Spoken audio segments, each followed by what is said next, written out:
Halo Gaputer, selamat datang di Bahrora, bahas film horor.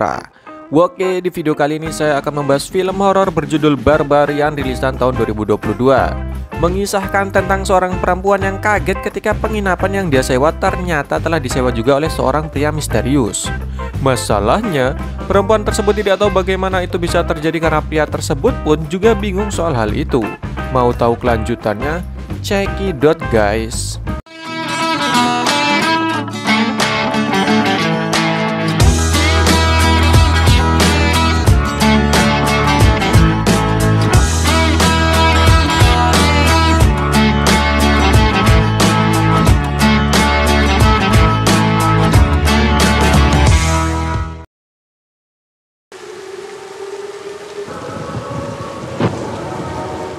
Hujan petir di malam hari. Di sana kita bisa melihat Tess Marshall yang baru saja sampai di penginapan yang akan dia tempati malam itu. Baru juga sampai, Tess sudah direpotkan dengan kode booking penginapannya yang error. 883. Come on, 88. Fuck. Saat dicek lagi, ternyata Tess akhirnya bisa membuka tempat kuncinya, namun ternyata kunci penginapannya tak ada. 83. Tess lalu berusaha menghubungi pihak penginapan untuk menanyakan terkait hal itu karena Tess sendiri sadar betul dia membooking tempat yang benar dengan di aplikasi. Namun sayangnya nomor penginapan tempat Tess menginap tidak aktif dan membuatnya bingung harus bagaimana mengingat hari sudah malam dengan kondisi sekitar yang gelap gulita.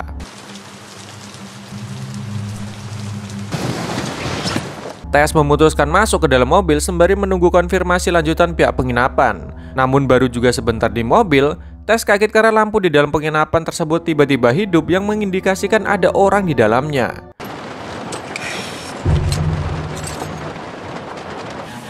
Tess langsung kembali dan benar saja ada seorang pria di dalam rumah tersebut dan membukakan pintunya. Tess bingung siapa orang ini, kok bisa-bisanya ada di dalam rumah yang dia booking. I'm sorry, who are you? What? Who are you? Pria itu juga bingung Tess bisa ada di sana, sedangkan dia sendiri mengklaim telah menyewa penginapan itu. Tess bilang kalau dia menyewa lewat Airbnb, sedangkan pria bernama Kate ini menyewa lewat HomeAway alias tempat tersebut double booking di tanggal dan waktu yang sama. Sepertinya bisa jadi kelalaian pihak penyewanya guys. On Airbnb like a month ago. HomeAway. You're fucking kidding. Tess lantas tidak tahu mau kemana lagi. Hari sudah malam ditambah hujan deras dengan kondisi gelap di sana, tidak memungkinkan mencari penginapan lain. Kate pun menawarkan agar Tess masuk saja dulu sembari dirinya akan mencoba cari cara menghubungi pihak penginapannya. Why don't you come inside? Tess awalnya ragu karena aneh sekali. Jangan-jangan Kate ini orang jahat. Jangan-jangan dia nanti dicoblos atau bagaimana kan repot jadinya. Tapi dia tak punya pilihan lain. Tess yang baru masuk langsung izin untuk ke toilet dan meminta bukti booking milik Kate agar dia bisa benar-benar percaya Kate ini menyewa di sana. I need to use the bathroom. Pulling up your reservation confirmation. In case I'm some kind of weirdo who's broke. Kate awalnya sedikit tersinggung, tapi agar sama-sama enak maka dia akan bawakan bukti bookingnya di HP sembari menunggu Tess di toilet. Tapi Kate ini wajah-wajahnya agak mencurigakan juga guys. Di toilet Tess melihat bahwa kayaknya Kate ini memang benar penyewa karena peralatan mandinya pun lengkap. Kalau dia jebol rumah ini alias maksa masuk kayaknya tidak mungkin deh. Sekembalinya dari toilet, Kate menunjukkan bukti bookingnya kepada Tess dan benar itu bukti bookingnya yang valid. Dan sepertinya telah terjadi double booking di tempat itu. Here. I'm sorry, I didn't know. Here's the thing. Right. Saat dicocokkan pun nomor pihak penyewanya juga sama. Ribetnya nomornya ini tidak bisa dihubungi guys. Tess langsung memutuskan untuk mencari hotel lain dan menunggu saja di mobilnya. Tapi Kate bilang itu bukan ide bagus. Tengah malam dengan badai dan kegelapan, keputusan yang buruk. Yeah, I don't think that's such a good idea. I mean, I don't know if you got a great look at this neighborhood, but it's not. Dirinya lantas menawarkan agar Tess menunggu saja di dalam dan cari-cari jika ada hotel yang masih tersedia. Tess masih punya trust issue dengan Kate. Bisa-bisa saja terjebak dengan seorang psikopat gila yang berencana membunuhnya kan. Dia pun cek-cek di Google dan menelpon nomor hotel di sekitar sana, namun semuanya penuh. I'll just make you a cup. Hi, I was just wondering. Yeah, for tonight. Really? Tess makin bingung harus kemana malam itu. Kate sendiri merasa tidak enak jika Tess malah pergi di malam itu. Dia juga menawarkan dan berusaha baik kepadanya. Tapi kebaikan Kate ini malah menimbulkan kecurigaan dari Tess yang seuzon jangan-jangan Kate ini punya maksud lain. There's no way I'm sleeping in the bedroom. Blame it on my upbringing, but it's not up for this. Well, No offense. Kate lalu mengatakan agar Tess nginap saja dulu untuk malam itu baru besok dia bisa pergi. Kate tidak keberatan tidur di sofa dan Tess di kamarnya. I can take the couch. No. But there's no way I'm sleeping in the bed. Blame it on my upbringing, but it's not up for... Tess masih menolak dan beralasan dia tidak bisa tidur di kasur bekas orang lain. Entah nanti ada kadas, ada kurap, ataupun panu kan bisa menular ya. Kate langsung mencuci alas tidurnya agar Tess nyaman dan sekarang tidak lagi ada alasan Tess untuk menolak tawarannya. Tess masuk ke dalam kamar Kate dan disediakan teh yang juga tidak dia minum. Bisa-bisa telah diracun oleh Kate. Dia juga menemukan dompet Kate dan memfotonya diam-diam sebagai bukti kalau dia dijahati malam itu. Tess lalu memberikan dompet tersebut kepada Kate dan langsung bersih-bersih di kamar mandi. Setelah selesai mandi, lagi-lagi dengan wajah seramnya, Kate mengajak Tess minum wine karena dia sadar Tess tidak meminum teh buatannya. But I thought it's gonna be a bit not. I thought I'm wine. Dia sadar dan mengerti kalau Tess menaruh curiga kepadanya karena memang semua yang terjadi terasa aneh. Dia pun akan bersikap seperti Tess jika mengalami hal yang sama. Agar Tess bisa percaya kepadanya, Kate akan membukakan botolnya di depan Tess dan minum duluan. Bukti kalau nggak ada racun apapun. Mereka lalu mulai terbuka dan tidak sesuuzon sebelumnya, guys. Tess ternyata menginap karena besok akan ada interview kerja dengan posisi sebagai peneliti film dokumenter. Keren juga ya. What brings you to town? Job interview. Research position. Ternyata dari obrolan itu, Kate juga mengatakan kalau dia adalah seorang pendiri rumah produksi film terkenal dan sengaja menginap di sana selama seminggu untuk riset lokasi. Nah, karena hal tersebut, obrolan mereka jadi nyambung dan mereka berdua saling nyaman satu sama lain. Obrolan berlanjut dengan santai sambil minum-minum, guys. Setelah itu, Kate membantu memasangkan alas tidur dan selimut Tess yang baru saja dia cuci. Karena sudah larut malam, Tess tiba-tiba tertidur dan lupa mengunci pintu kamarnya. Tengah malam tiba, Tess terbangun karena mendengar suara aneh dan pintu kamarnya terbuka ditambah Kate malah mengigau dan ini mengerikan.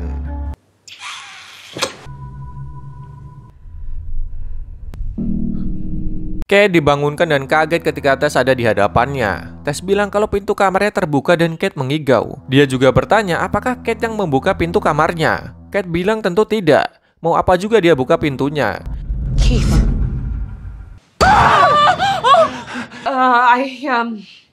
So I was making noise? Karena hari sudah terlalu larut, mereka berdua memutuskan kembali tidur daripada harus berdebat satu sama lain. Pagi hari tiba dan pintu kamar Tess ternyata alhamdulillah tidak terbuka lagi. Dia lalu buru-buru pergi karena sudah akan terlambat menghadiri job interviewnya. Namun anehnya Kate menghilang dan hanya menaruh secari kertas dengan keterangan bahwa dia harus pergi dan Tess tinggalin saja kuncinya di kotak kunci di luar. Saat keluar alangkah terkejutnya Tess melihat bahwa lingkungan di sekitar penginapannya adalah rumah-rumah terbengkalai dan menyeramkan. Kalau tahu begitu semalam sudah pasti dia ragu tidur di sana. Di sepanjang jalan bahkan tidak ada orang dan hanya ada rumah-rumah kosong saja.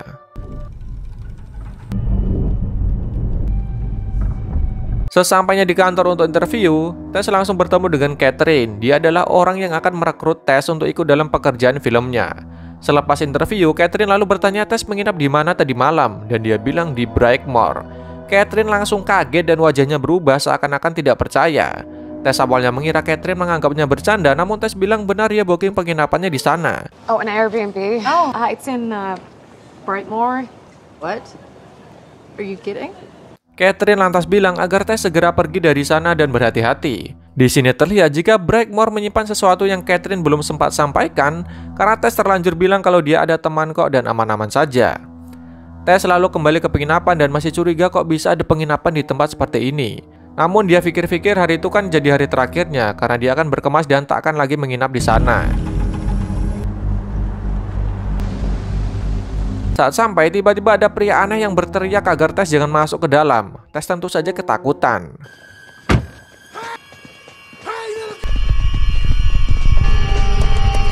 Tess langsung menelpon 911 dan meminta bantuan. Sayangnya 911 sedang sibuk karena semua unit bantuan tidak tersedia. Tess diminta tenang karena pria tadi juga sudah tidak ada. Dirinya lalu menenangkan diri dengan boker tapi harus direpotkan lagi karena tisu toiletnya habis. Dirinya mencari ke sana kemari dan tidak menemukannya dimanapun. Ada satu pintu yang ternyata mengarah ke ruang bawah. Di sanalah tisu berada. Tapi saat akan kembali ke atas, tiba-tiba pintu terkunci dari luar yang mengakibatkan dirinya tak bisa keluar. Tess memutuskan menunggu, tapi kacaunya HP-nya malah ketinggalan di atas dan kunci rumahnya dia bawa. Bisa-bisa Kate tak bisa masuk nanti. Tess selalu mencari cara untuk keluar melalui sebuah jendela kecil, tapi dia harus membukanya. Saat Tess mencari alat untuk buka jendela tadi, dia malah menemukan seutas tali yang cukup panjang dan terhubung ke dalam sebuah dinding. Dia lalu menariknya dan walah, sebuah pintu terbuka lebar dengan kondisi gelap. Tess tidak berani masuk dan menunggu. Tapi karena gabut dan Kate juga belum kembali, Tess pun punya ide. Dia akan memantulkan cahaya dengan menggunakan kaca dan mengarahkannya ke dalam ruangan itu. Cahaya yang masuk cukup bisa menggambarkan keadaan di dalamnya. Tess lalu masuk dan menemukan sebuah ruangan aneh dengan kamera dan kasur dan terdapat ember. Yang membuat Tess takut setengah mati adalah adanya bercak tangan berlumuran darah yang mengindikasikan pernah atau bisa jadi ada orang yang disiksa di rumah itu.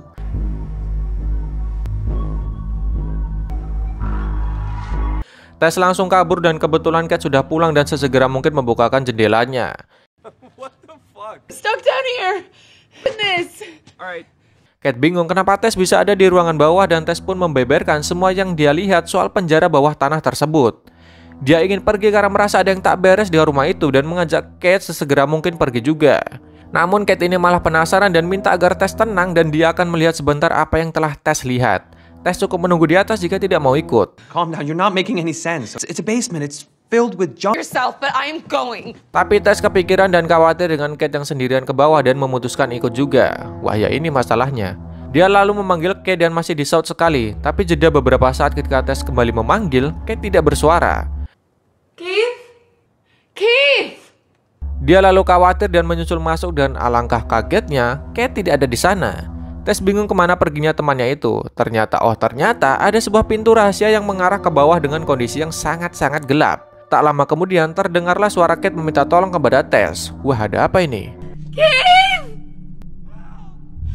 Come here, Keith! Tess bingung mau kabur atau menghampiri Kate. Tapi ya udahlah, dia nekat saja menghampiri suara Kate di dalam. Di dalam dia melihat kurungan mengerikan yang menunjukkan ada yang dikurung di bawah sana. Semakin ke dalam, suara Kate kadang terdengar sayup-sayup dan tiba-tiba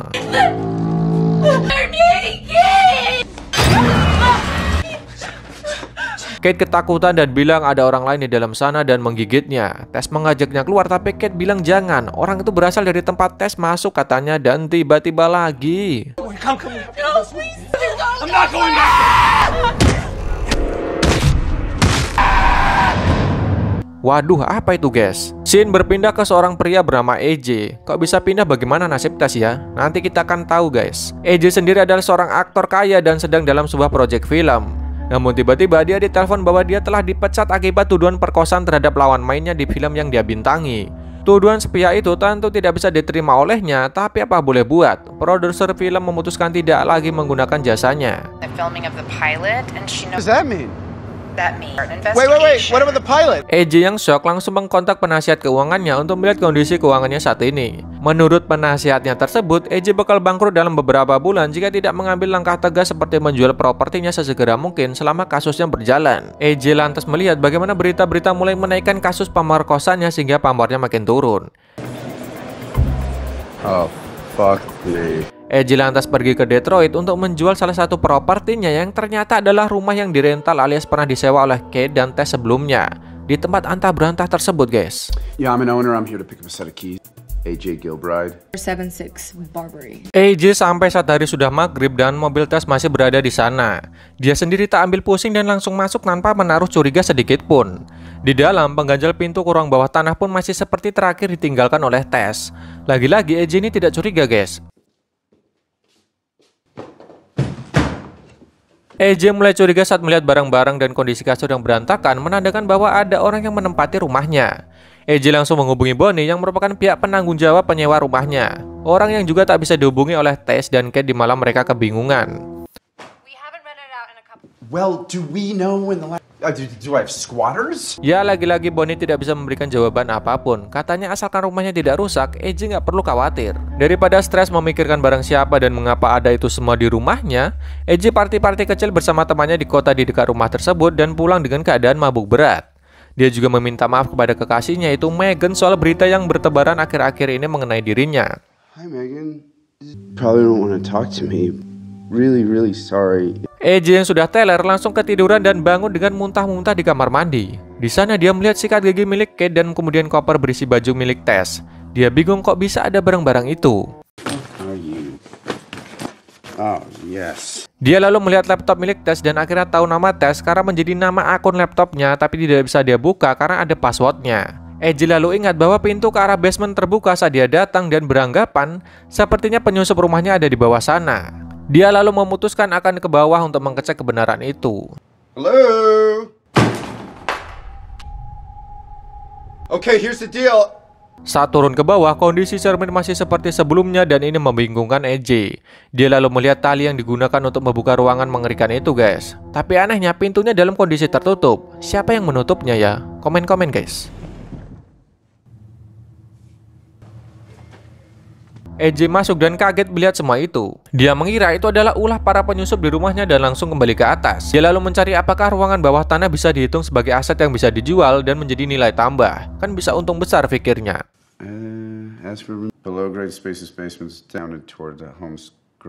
Ternyata jawabannya bisa dan dia langsung mengukur luas ruangan bawah tanah itu. EJ semakin kegirangan saat tahu masih ada ruangan lain yang mengarah ke bawah. Tempat di mana Kate terbunuh dan makhluk mengerikan sebelumnya berada.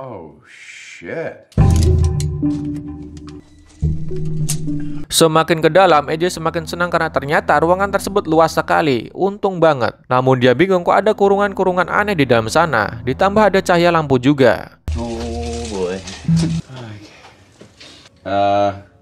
Hello? Ternyata ada ruangan, guys, dengan televisi yang menampilkan video ibu menyusui. Waduh, apa ya ini? Tapi tiba-tiba meteran yang EJ pegang langsung seperti ditarik oleh sesuatu. Hey! EJ ketakutan karena ada suara aneh dari kejauhan sedang menghampiri dirinya dan itu adalah makhluk yang sama seperti yang membunuh Kate, guys. Dia pun lari dan terperosok ke sebuah jebakan.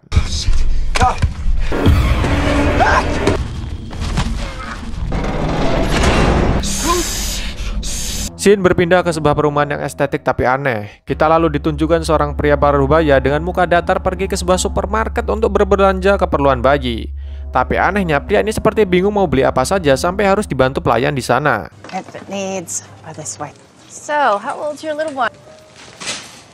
Pria ini lalu berhenti di tengah kota dan menguntit seorang wanita yang habis berbelanja. Dia lalu mengikutinya sampai rumah wanita tersebut dan dengan sengaja mengganti baju sebagai petugas kebersihan yang akan mengecek rumah wanita itu. Frank ini masuk dan ke kamar mandi lalu mengunci jendela dan pamit pulang dengan mengatakan rumah wanita itu baik-baik saja. Kalau ada masalah bisa menghubunginya. Aneh benar kan? So everything's okay then? But do give us a call if you get any issue. Frank lalu kembali ke rumahnya dan bertemu tetangganya yaitu Doug. Doug sendiri bilang akan pindah karena lingkungan tersebut mulai ditinggalkan orang-orang sehingga kedepannya tinggal di tempat itu bukanlah hal yang baik. Frank lantas bilang dia tak akan pergi kemanapun dan tetap stay di sana. Nah, akhirnya kita tahu kalau ini adalah flashback ke masa lalu, guys. Rumah Frank adalah rumah yang sekarang dimiliki EJ dan terdapat ruang bawah tanah. Ruang bawah tanahnya untuk apa? Dengarkan ini.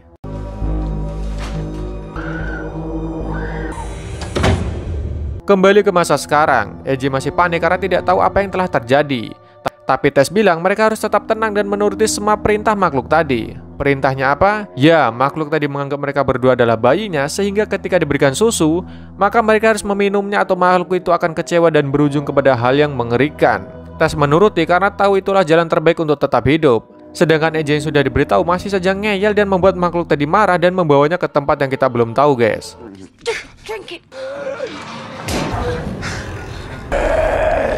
Kesempatan bagi Tess untuk kabur karena kurungannya ternyata terbuka dan dia berusaha memanjatnya. Sementara itu EJ dibawa ke ruangan yang ada TV-nya tadi dan diberikan asupan ASI seperti anak bayi. Wedian, guys.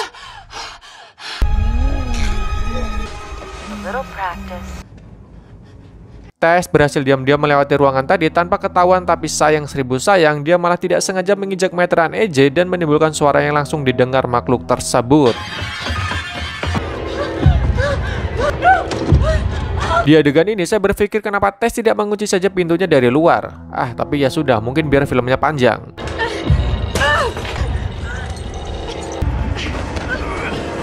Tess langsung memecahkan kaca dan keluar dari jendela sekecil itu, guys. Dia ternyata diselamatkan oleh pria yang sebelumnya pernah memperingatinya. Pas Tess baru pulang interview kerja itu, pria itu mengatakan bahwa sejak awal Tess seharusnya tidak masuk ke rumah terkutuk tersebut.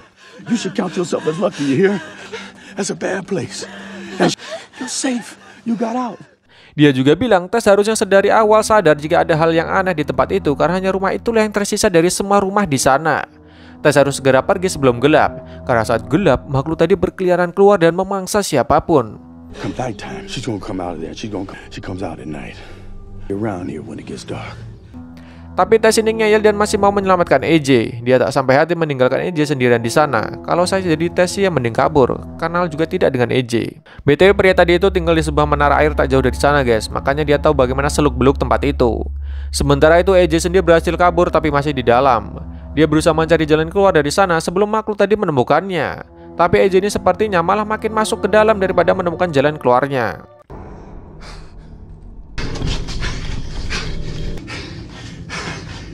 Tess sendiri berjalan dan menemukan semacam depot minyak dan berusaha meminjam telepon dari satpam di tempat itu. AJ sendiri masuk ke dalam sebuah ruangan yang di dalamnya persis seperti rumah biasa dan dia menemukan Frank.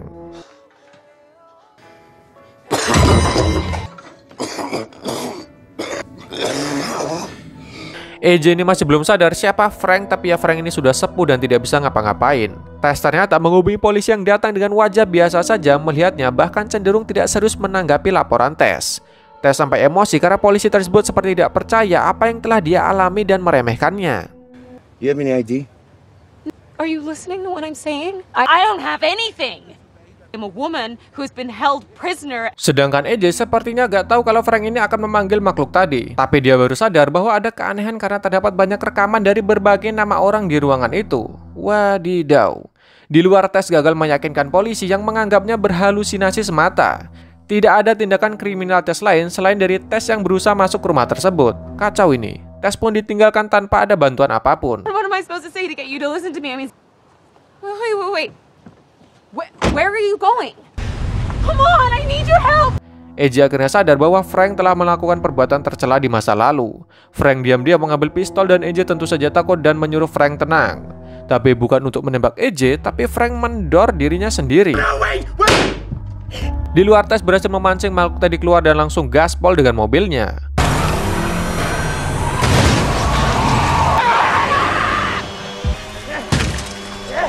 AJ lalu mengambil pistol milik almarhum Frank dan digunakan untuk kabur dari sana. Sedangkan Tess yang berhasil menabrakkan mobilnya kembali masuk untuk menyelamatkan AJ, tapi petakannya datang. Hello. Oh my God. AJ shock karena mengira itu adalah makhluk edan tadi. Dia langsung membopong Tess untuk keluar dan melihat mobil Tess rusak menabrak rumah. Tapi masalahnya, makhluk tadi tidak ada lagi di sana, guys. Tess selalu ingat bahwa tunawisma yang menyelamatkan dirinya sebelumnya pernah bilang tinggal tak jauh dari sana sehingga mengajak AJ untuk segera pergi dari tempat itu. Benar saja, tak lama tunawisma yang menyelamatkan Tess tadi muncul dan menyuruh mereka masuk ke tempatnya.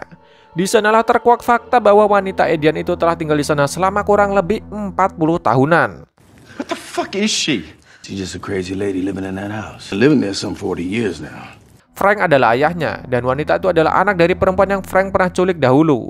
Frank ini semacam psikopat gila yang sering menculik wanita dan dibawa ke basementnya untuk disekap. Sudah banyak korbannya. Setiap korban diperkaos dan memiliki anak, dan itu berlangsung sangat lama, guys. Gilo. AJ dan Tess diminta menunggu sampai pagi untuk mengobati lukanya di kota. Sementara itu mereka harus berdiam di sana karena anggapan tunawisma ini sih di sana aman. Karena sudah 14 tahun dia di sana, nggak ada tuh wanita tersebut datang. How do you know she can't get in here? This place more than 15 years. Motherfucker.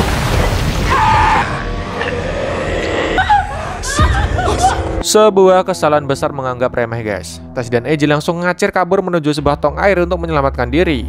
AJ bukannya membopong Tess malah lari duluan. Sungguh jiwa pengecut yang tidak patut ditiru ya adik-adik. Tess langsung menyuruh AJ menggunakan pistolnya, tapi lagi-lagi dia ceroboh dan malah menjatuhkannya. AJ lalu punya ide setan untuk menjadikan Tess umpan karena Tess ini sudah dianggap bayi sendiri oleh makhluk tadi, sehingga dirinya langsung saja itu melempar Tess dari ketinggian.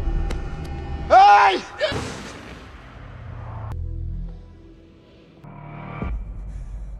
Memang pengecut bin gila si AJ ini. Gak salah dia berkasus sebelumnya. Dia lantas turun dan menuju ke Tess yang ternyata masih bernapas.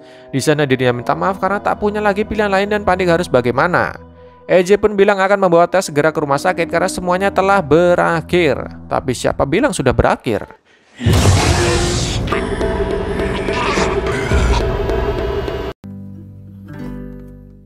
Makhluk tadi begitu sedih saat tahu Tess terluka dan tidak bisa pergi kemanapun. Mau dibawa juga tak bisa karena Tess kesakitan. Dan di momen itu, Tess diam-diam mengambil pistol AJ dan mengarahkannya ke makhluk tadi. Anehnya makhluk itu diam saja guys. Dan...